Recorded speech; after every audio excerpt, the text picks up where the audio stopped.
When I think of leadership, honestly, it's not something that comes natural to me. I think a lot of people who see leaders in positions of power, whether it be in your work or even in your household, they see these people as something that was created overnight, right? They see these people as someone who has this innate ability. And I think, especially when I was a student, back when I was a student, right, this is something that kind of led me to not act on getting better. So to give you an example, way back when I first started working, I've seen plenty of leaders throughout my time in different work environments.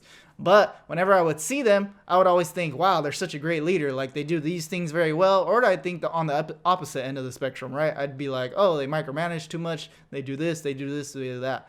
But generally, when we see good leaders, the issue is that we see them and we're like, hey, how did they become such a great leader? Were they born with it? And while there are people who are born with these skills, right? There are people who are born and they're able to public speak. They're able to be great public speakers. They're able to demand attention in a room. They're able to do all these different things, right? That allows them to communicate effectively and lead a group of people. What a lot of people don't see is way more often than not, these same people, they actually have been through numerous trials and tribulations that allowed them to learn how to become a good leader.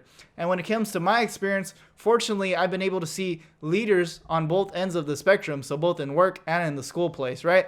What I found is that they're usually on both ends of the spectrum. So there's one leader who might micromanage too much. And this is the one that's most often talked about, right? Especially when people are complaining about their jobs. They like to say, oh, my boss always micromanages what I do. He never allows me to do any of my own ideas, and he's constantly staying on top of me and telling me what to do. On the other end, what people don't hear about as much but still happens is there's a leader who's way too hands off. They provide you with an objective, and they basically say, hey, go ahead and do it.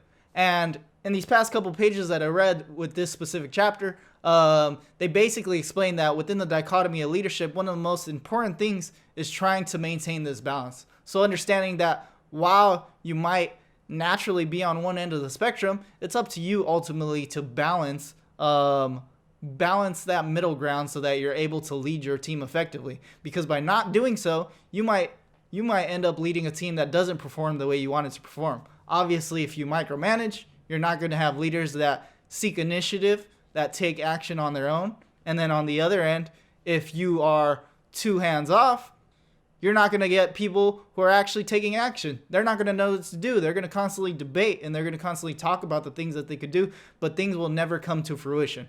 So just wanted to leave you guys with that on day 4.